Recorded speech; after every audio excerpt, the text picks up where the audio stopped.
Hey, so in a previous video I made this tool. It's just a homemade pressure flaker slash Ishi stick. I use one of these, I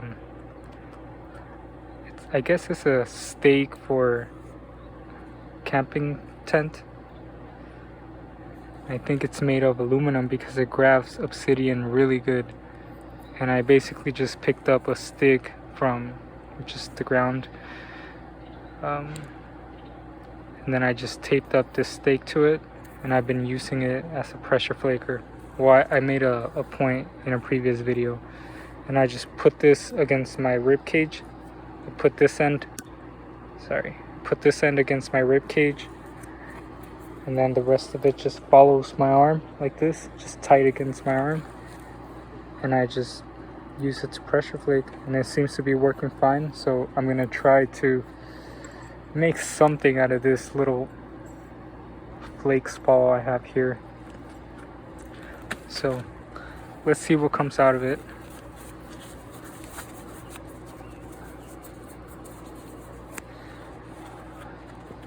Gotta wear gloves.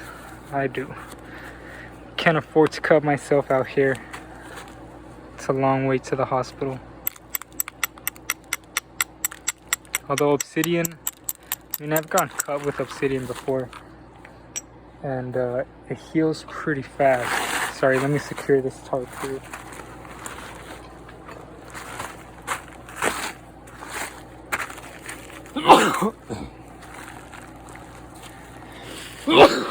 Excuse me.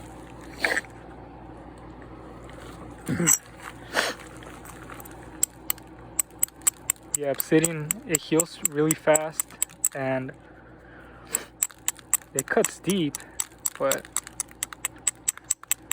because it's so sharp, I mean, it'll bleed a little bit, but it just recovers super fast. That's why they used it for surgery, like places like Peru.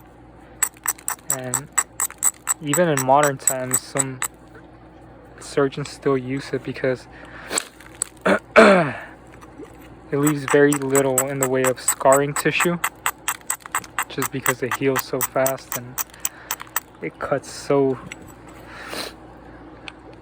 thin. Don't think it'll be used widespread in medical applications though, just because, I mean, it's very fragile, and I'm not sure that a lot of surgeons are very comfortable using stuff like that, because who knows, I mean, at least with metal, it's more consistent.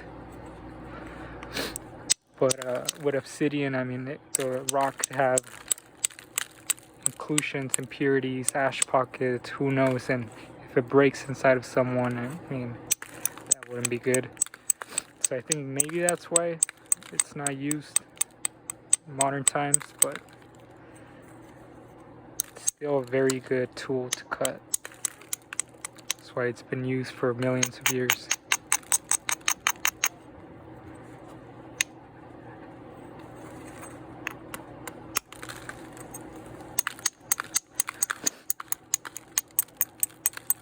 Get really bad allergies up here in the Northwest.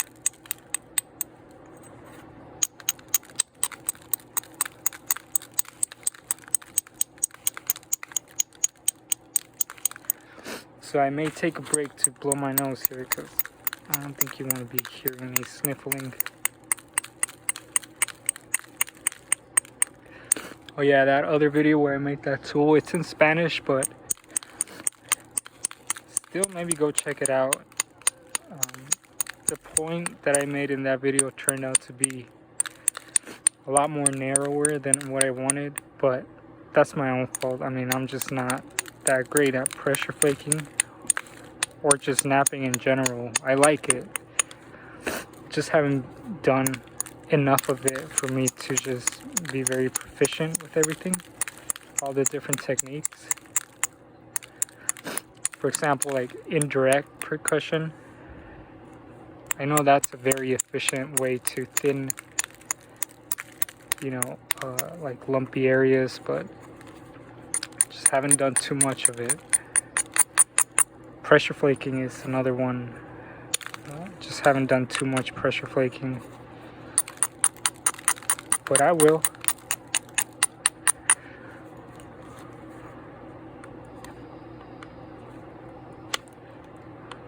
I also haven't used antler tools too much, so there's a learning curve to it. Alright, hold on, I'll be right back. Alright, sorry, I'm back.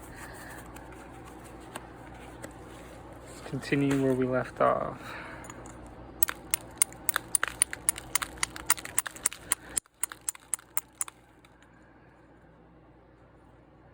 So whenever I have spalls or flakes like this that have a bulb here, they're thicker than this end. You can see that. I always like to make this end the point and this end the base. Why? Because eventually when I get more of a triangle shape, this is going to get more narrow, right? The tip, and this is the base. So the tip is going to get more narrow, so I have an opportunity to thin this down. As opposed to the base, it's okay if it's thin already. I just got to run flakes across the face, like towards whenever I'm pressure flaking it. So it would be harder for me to do the opposite and make this the base, because then I really got to thin this down. I mean, you can do it, but this strategy just seems to work better for me.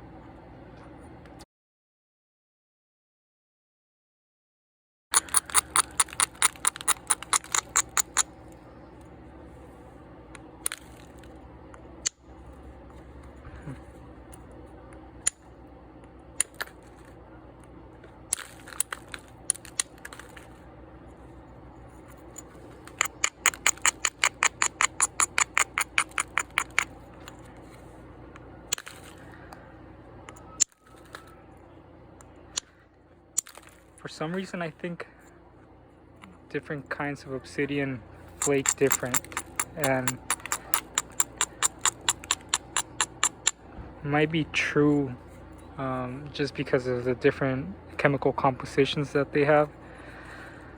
But I like black obsidian better. It flakes easier than this red. It's more like chalky, if that makes sense. This one's pretty okay. There's some other stuff like this lighter. I don't know if you can tell the difference. It's almost the same, except this one's a more deep red than this one. This one's more pale red. This one's chalkier, I think, than this. I like this one better as far as the reds go. But the black seems to be pretty consistent for the most part. Unless it has visible ash pockets, and you can see those. They're like little ash speckles. In fact, the snowflake obsidian, I think it's snowflake. The snowflakes are ash, I believe. I could be wrong. Someone, you can correct me if I'm wrong in the comments. That's why I think a lot of nappers don't use snowflake obsidian, because once a flake hits one of those little ash pocket things, like, it can get in the way of where the flake should travel, where you want it to travel.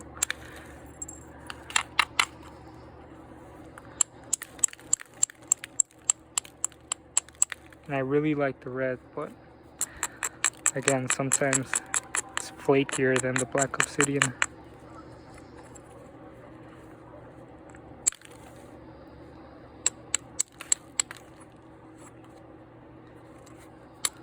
What I really would love to work one day is the obsidian from where I was born, Jalisco. They have, it's not a rainbow obsidian. I don't know what they call it, like peacock obsidian, or I'm not sure, but it's beautiful. It's so colorful. Just Google it. Obsidian from Jalisco. probably the most beautiful obsidian I've seen. But maybe I'm biased because that's where I'm from. I'm sure that has to do with it.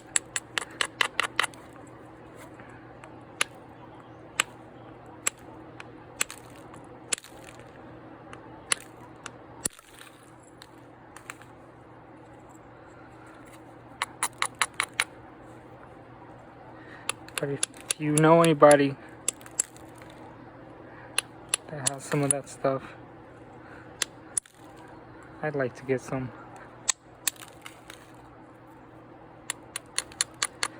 Maybe I should call one of my cousins from out there, but I doubt they know where that stuff is.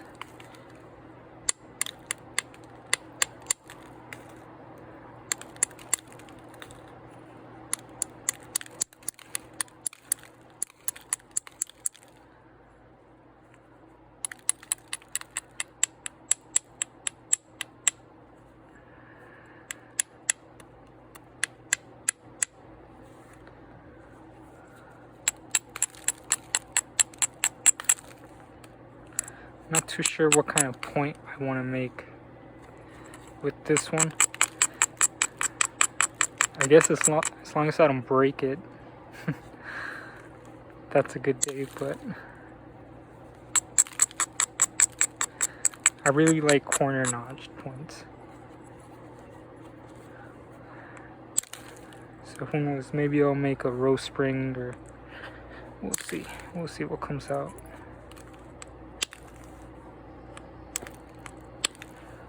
Maybe I'll do a Cahokia point tri-notch.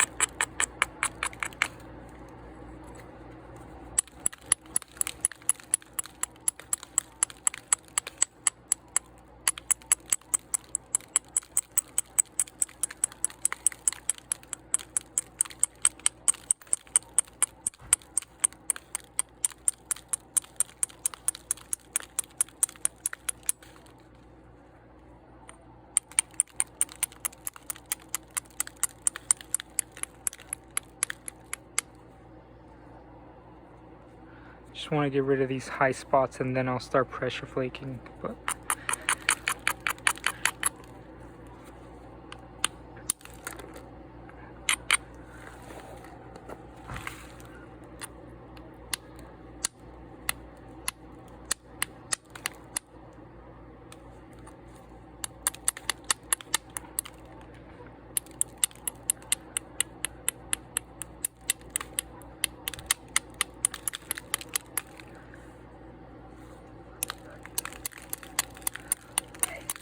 so which kinds of videos do you guys enjoy more?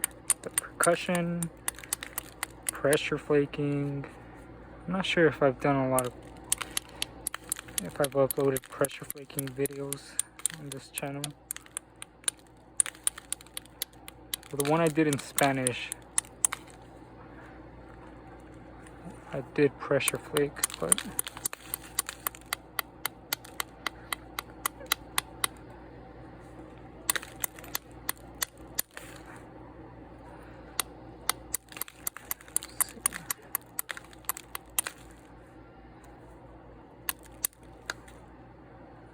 alright, put some of that on.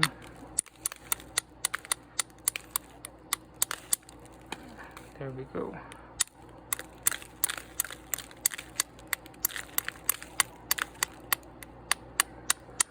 Hopefully I don't snap it,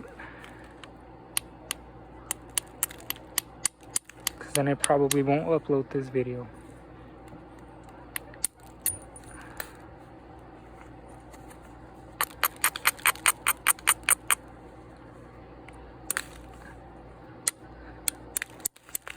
I think I've recorded a few where I was working the piece and then towards the end I snap it and I just delete the whole thing and I don't upload it.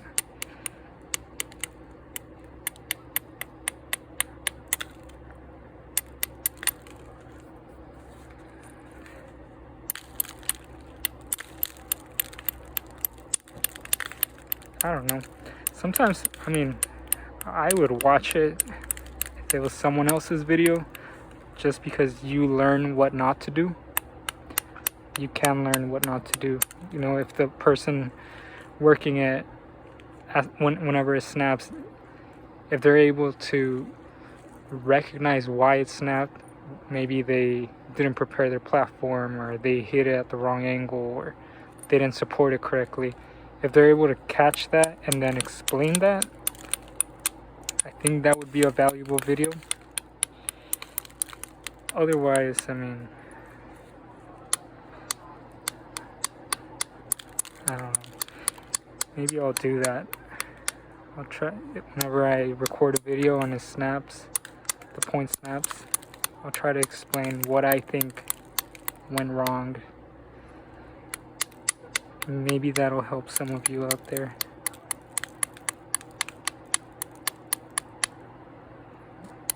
You gotta show the good and the bad.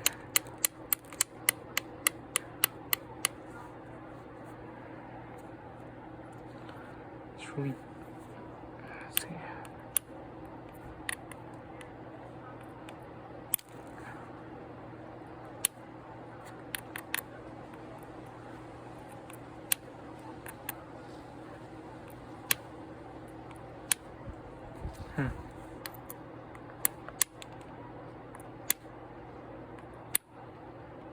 Nope. I don't want to snap it. Alright, I think I can start doing something with this here.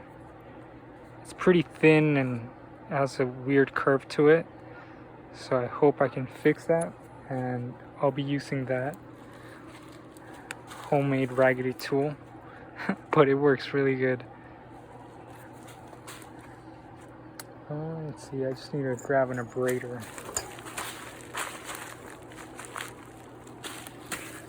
I'll use this rock as an abrader.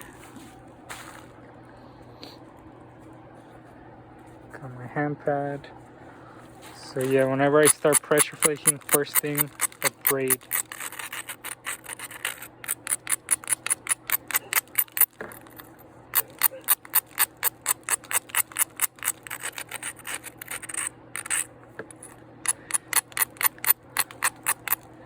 I'm gonna work this piece till the end. I'm gonna try to make a projectile point, either a corner notched or a Cahokia style. But if it snaps, I'm just gonna make an eccentric. I'm gonna make something out of it.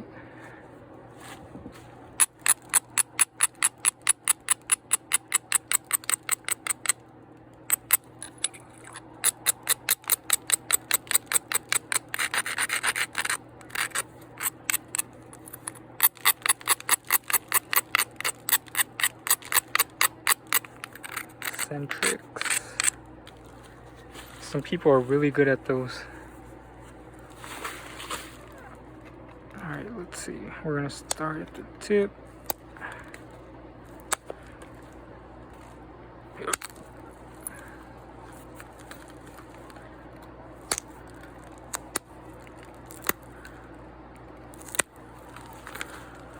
Run those flakes. It grabs the obsidian really well. I really like it. I think I like this better than copper for obsidian. Where did I leave off? Okay.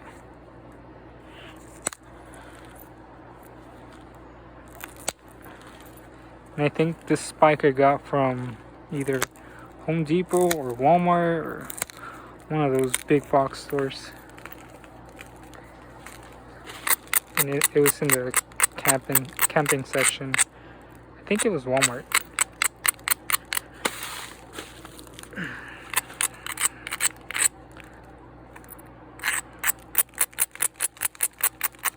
Might end up with a tiny point. I'm just not that great at pressure flaking, I admit that. But it doesn't mean I'm not gonna try.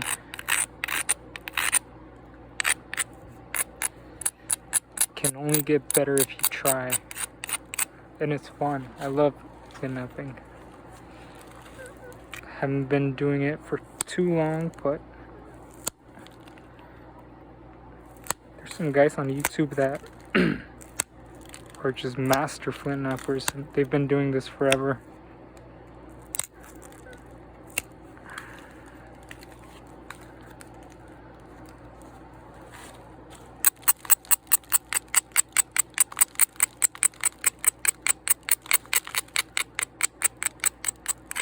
I'm sure if they ever come across one of these videos, it's just gonna be horrible to watch just because I'm not that good, but I'm still gonna do it.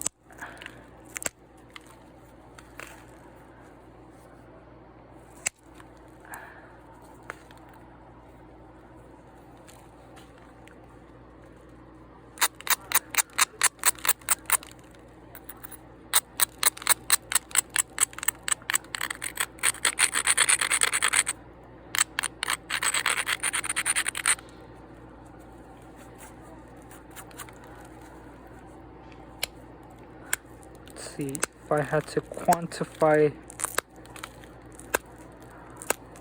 how long I've been flint knapping, see, that's a really interesting question too, because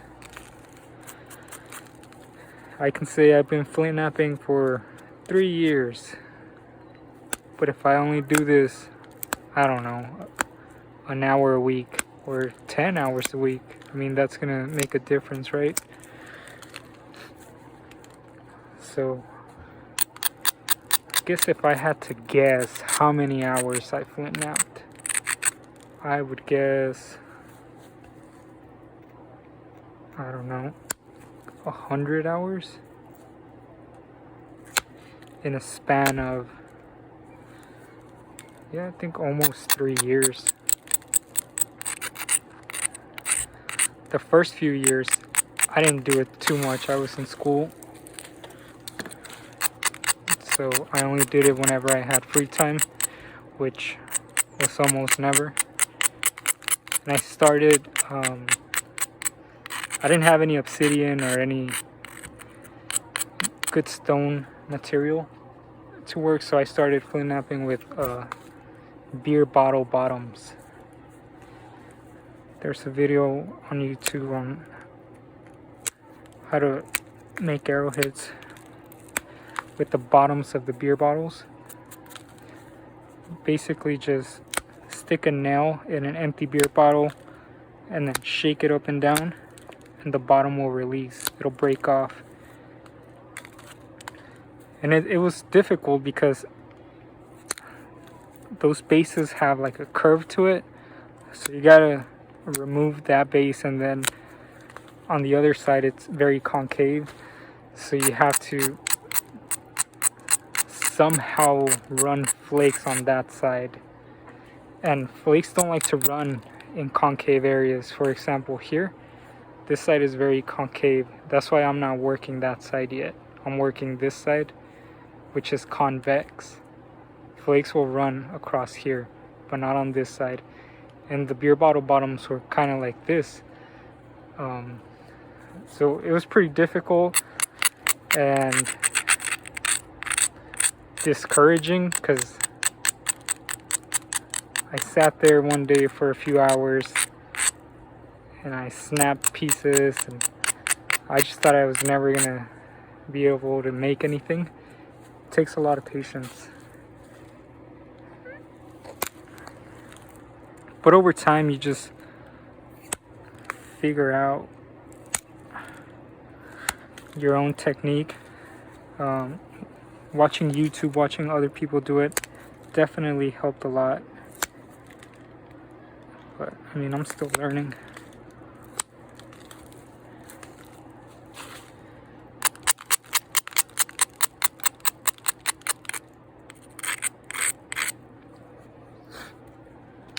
Alright, so I got some flakes to run at least like a third of the way in on this side.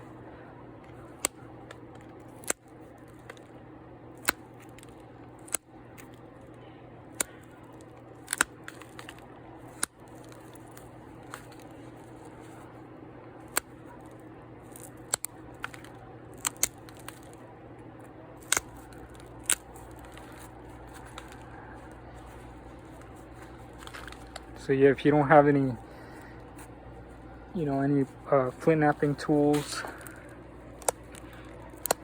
you can just go to a hardware store or Walmart. If you're at Walmart, probably hit up the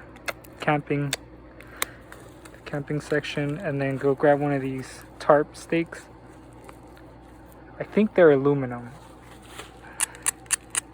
And they seem to work pretty good. If you're at Home Depot, you probably go to the section where they have all the screws and nails and stuff and probably find something there.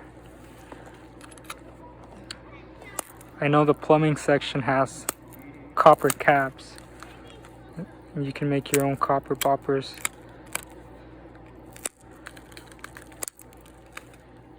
But I mean, the best thing would be if you're in an area where you can find deer sheds, antler sheds.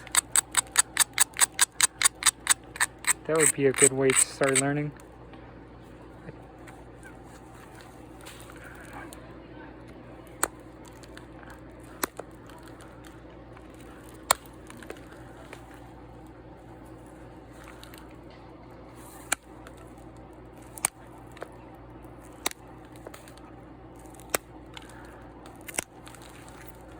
Alright, flakes are running. They're almost to the center. They're eventually going to meet here in the center. Hopefully.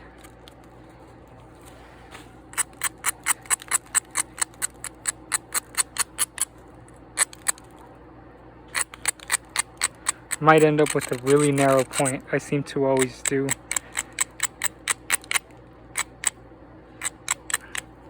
That's alright.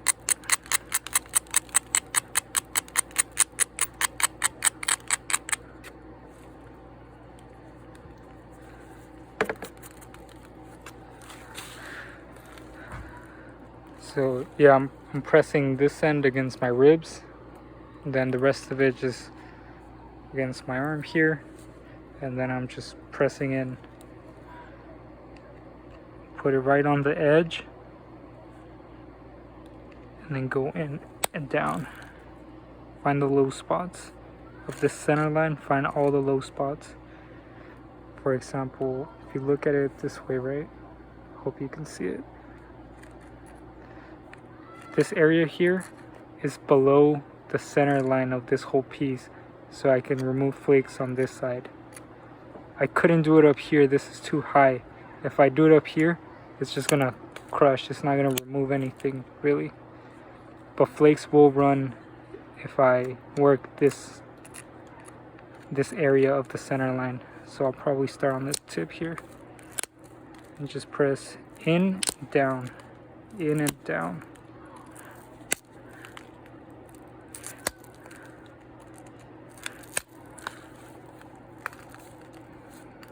See?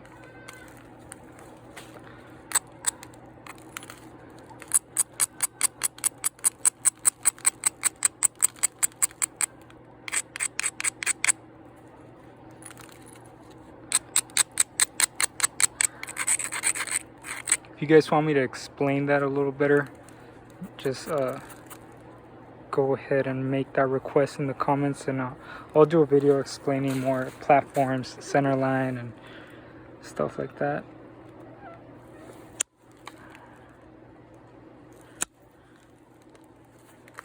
See, now the flakes are really running. I think this one went center or slightly more than center.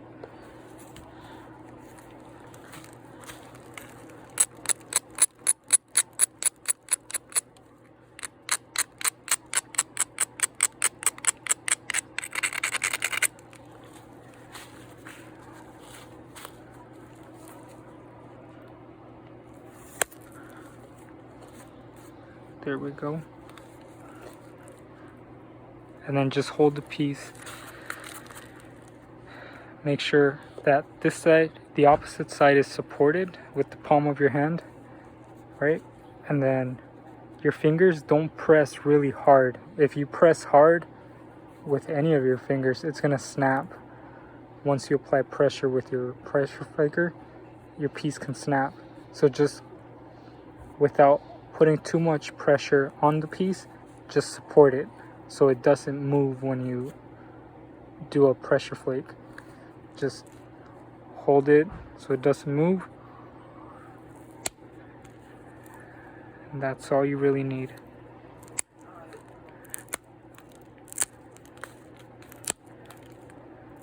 And I mean, if you're just starting, you're gonna snap a lot of pieces.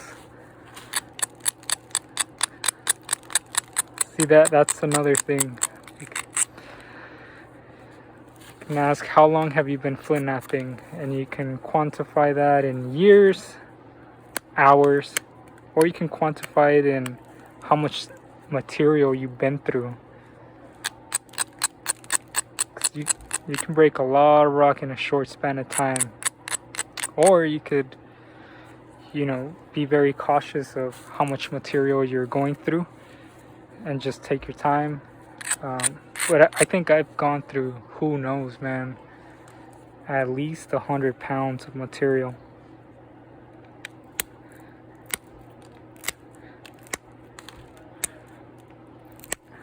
£100 of material.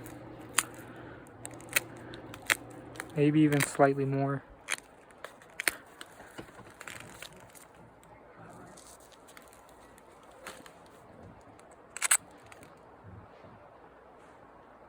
Alright, I'm gonna take a quick break. I'll be right back. Alright, I'm back. I just had to take my dogs out on a potty break real quick. So let's get back to this piece.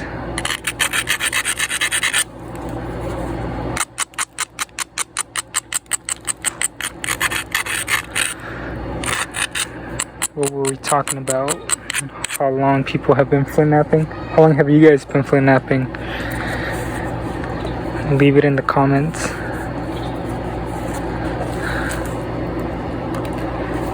And if you're just starting out and have questions, yeah, leave those questions in the comments too.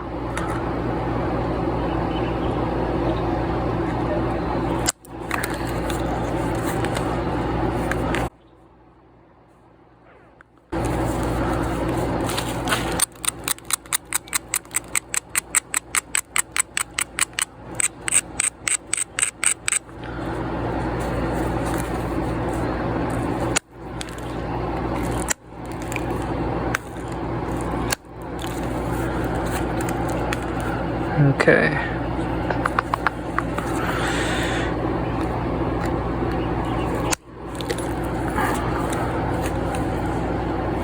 Site's pretty alright.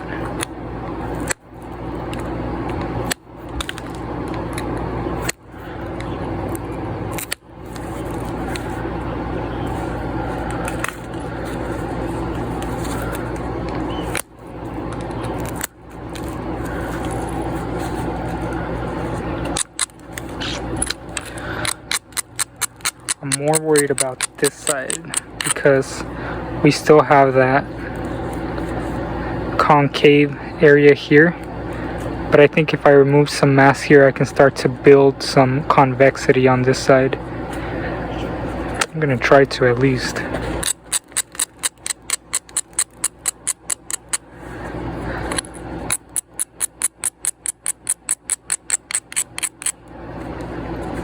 I'm gonna make something out of it in the end. That's some advice for the new people doing this.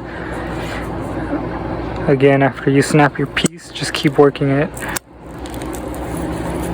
You'll feel a lot better once you make something.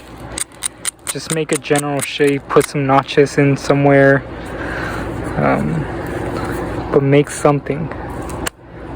Don't just snap your piece and then drop your tools and quit. You're gonna snap a lot of pieces. But who knows, man, some people get it really fast. I've seen people that have been doing it for just a few months and they're making all kinds of beautiful points. I mean, it just really depends how much patience, attention you put into preparing your platforms.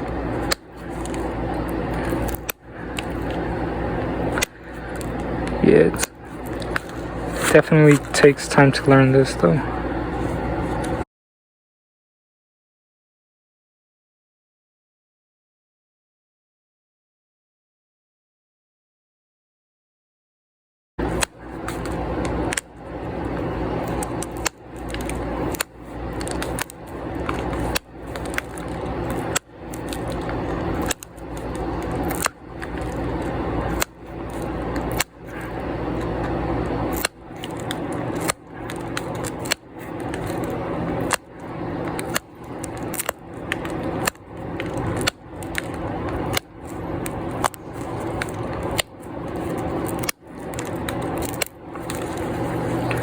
Always be careful closer to the tip because it'll snap.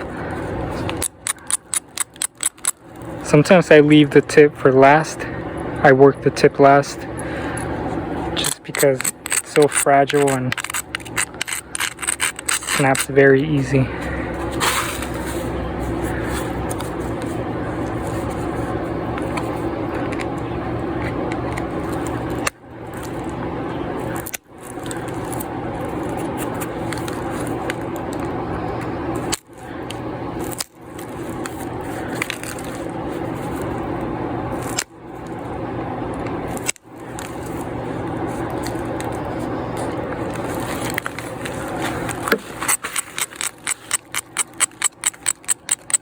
Really got to start shooting flakes to this face.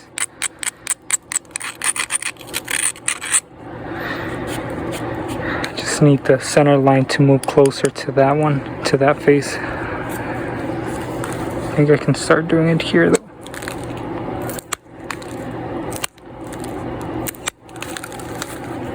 There we go. Yeah, they're running.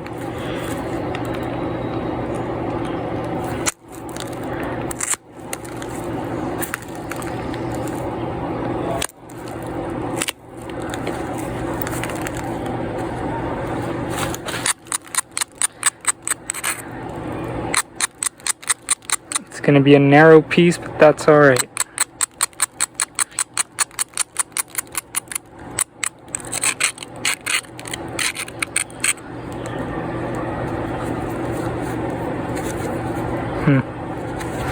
Let's see what we got going on this side.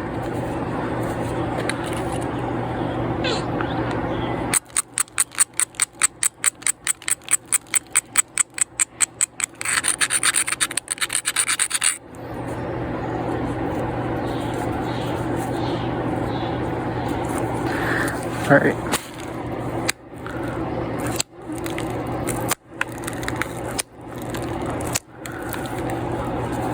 There we go.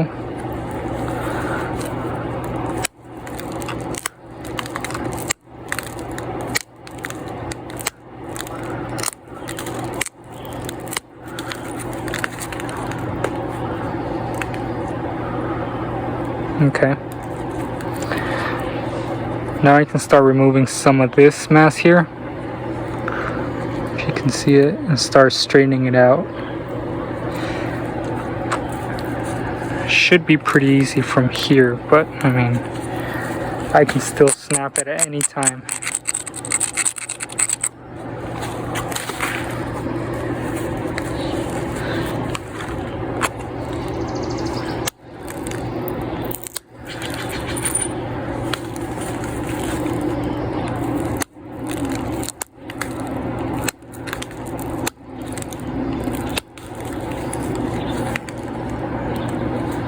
Okay.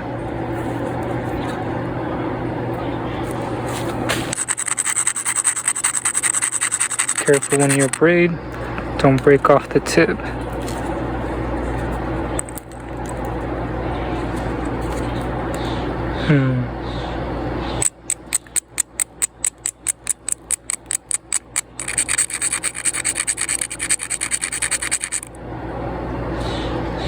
See, it broke a little piece off.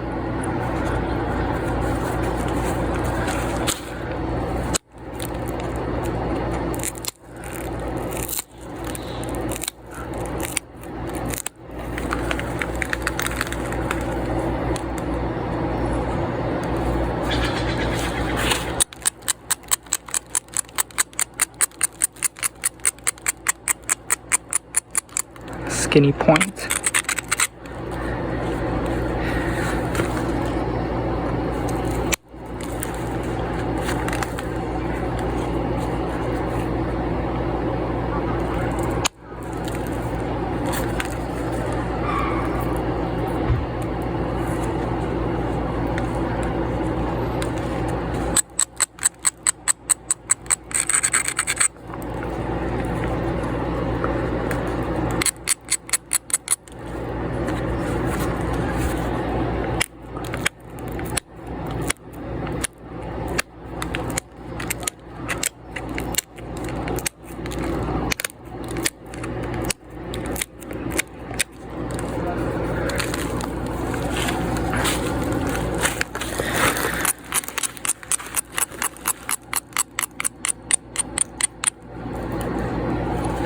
You also got to be careful with the base too, because those can snap off real easy. The tip and the base, those are always challenging for me.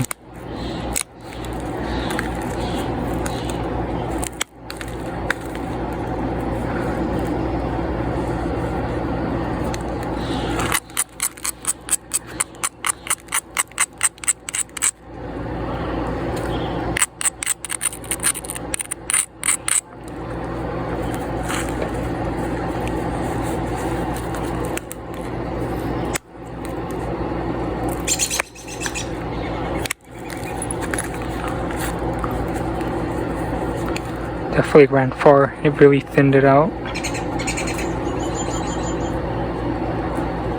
Still gotta straighten it out a lot, so I may lose some length.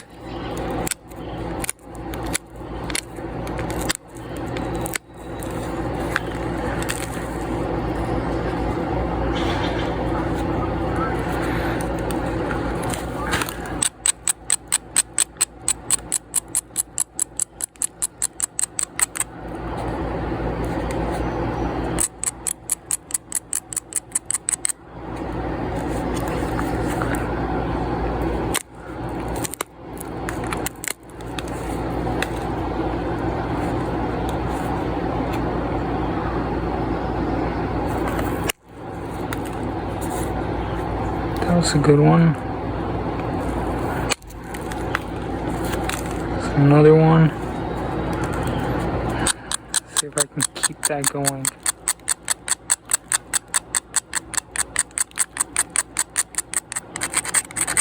It's not bad for just a 10th nail and a stick.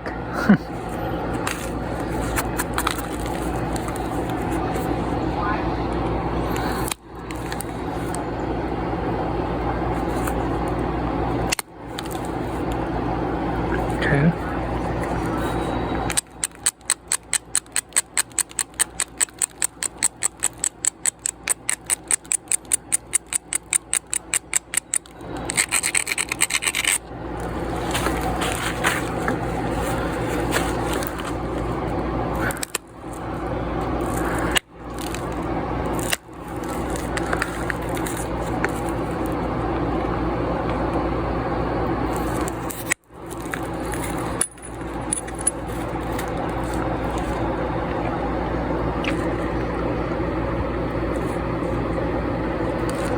Alright, now the other side.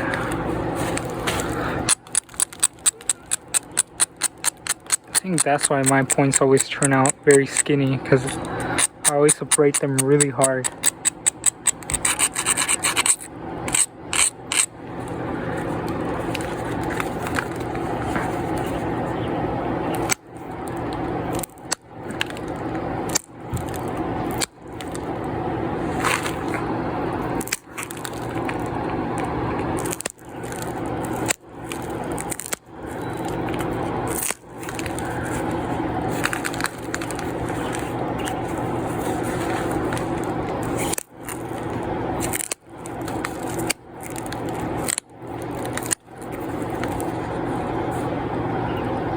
Okay.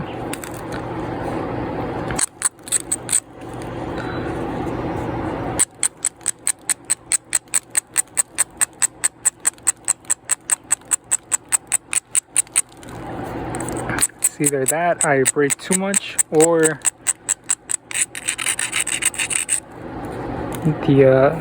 the flakes that I start off with are already too narrow. I'm not sure. Maybe I'll watch this video and see what I'm doing. See what I'm doing wrong.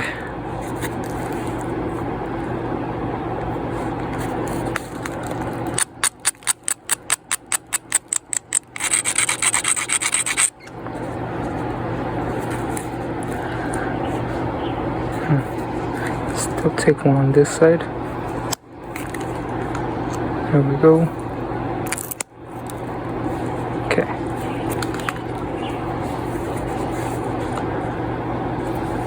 I think if I can get some flake scars in this little section here, then I'm happy with it. I'll notch it.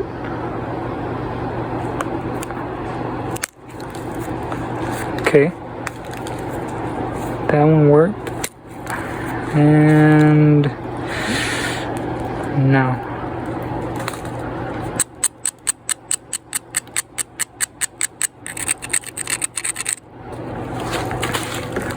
Just need a good flake to run.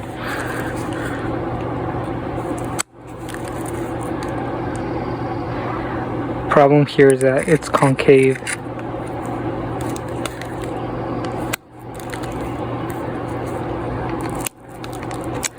Flakes do not like to run concave faces.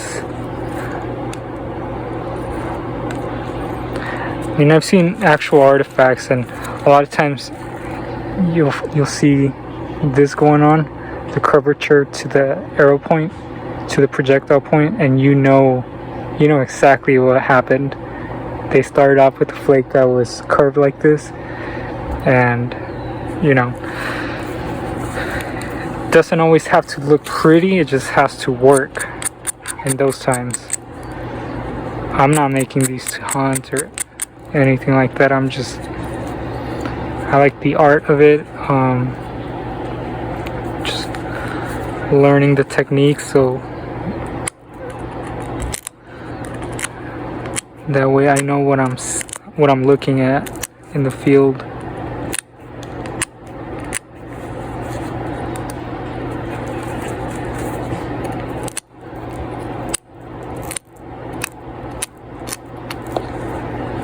But it's mostly just for the art. I think it's a fun hobby.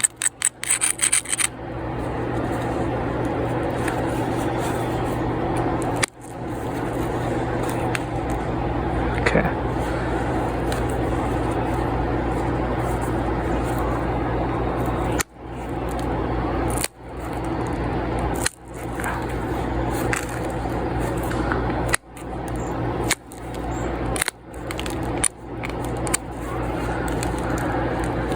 Yeah, this point's gonna get real skinny, real narrow.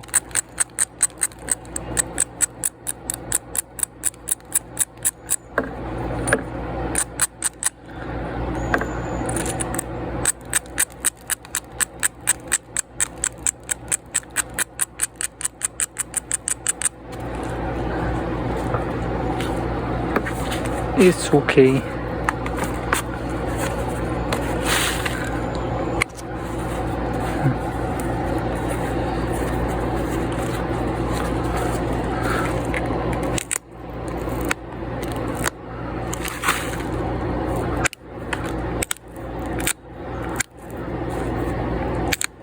That flake bounced and hit my eyeglasses.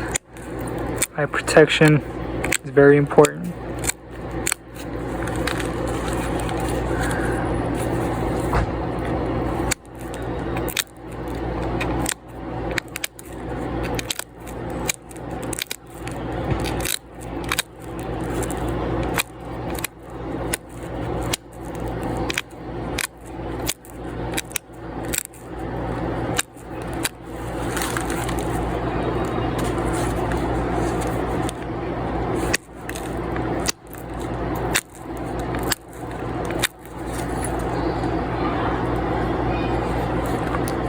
At this point I just want to make it somewhat symmetrical, then I'll notch it.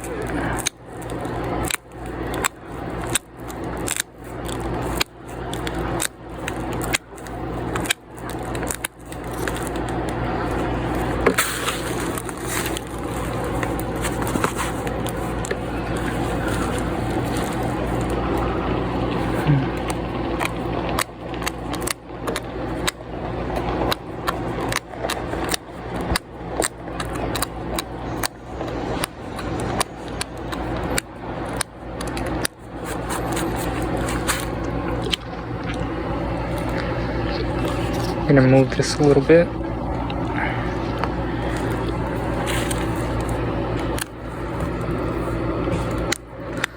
I'm taking just little flakes off. Just look at the piece. See where I need to remove some of the edge to make it more symmetrical. And just short little flakes.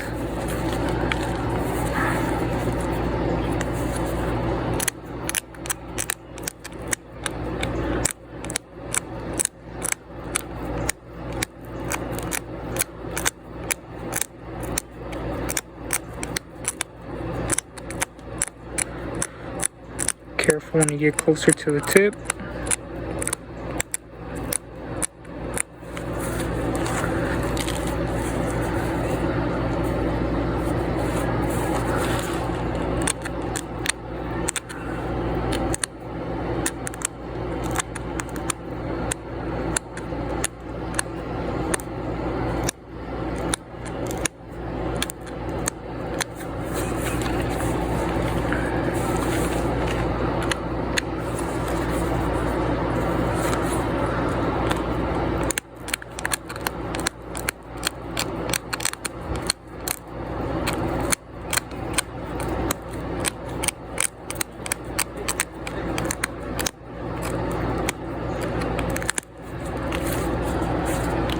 Just tiny little flakes.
Real careful.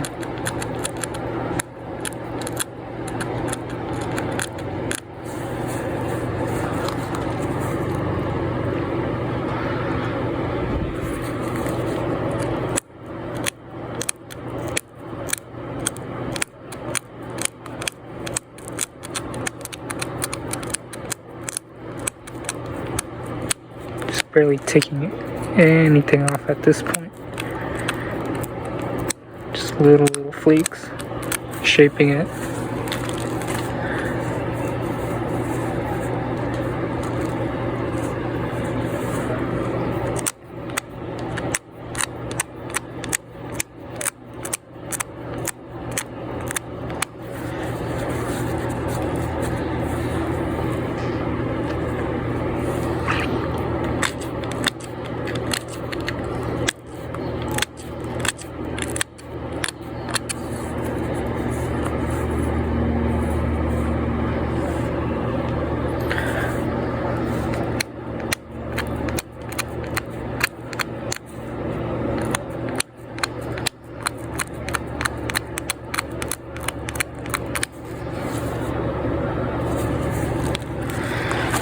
Alright, let's give this thing some notches. I think I am going to do a side notch.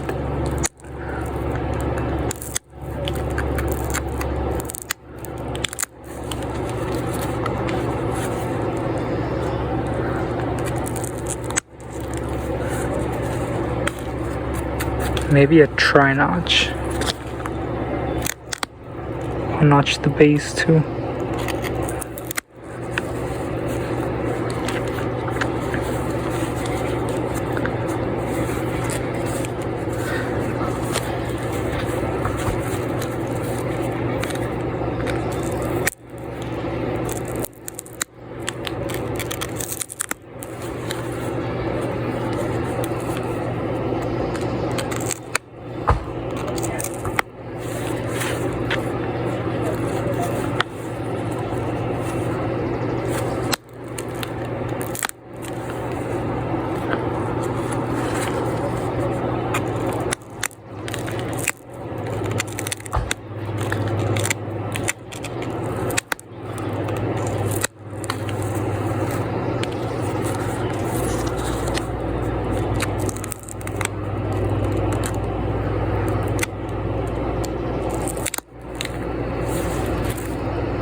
So we got those 2 notches there. Let's notch the base too.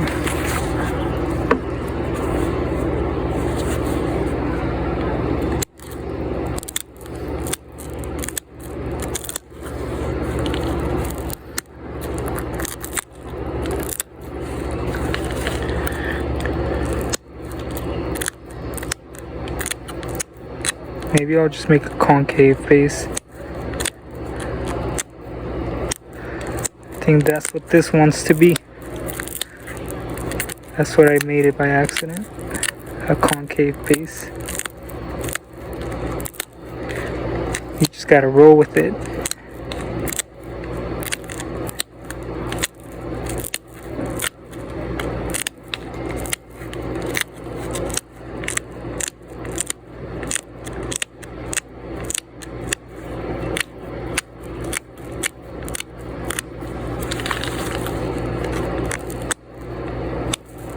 Careful with the tip so it doesn't snap.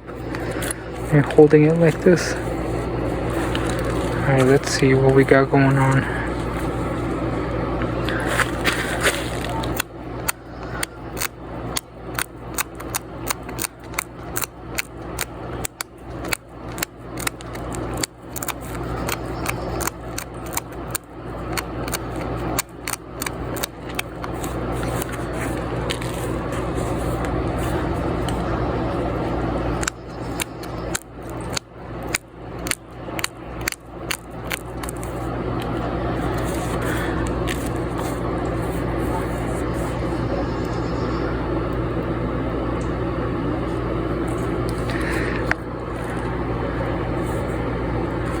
Alright, I think that's where I'll leave it. I mean, I could work on it more, but you can always work on it more.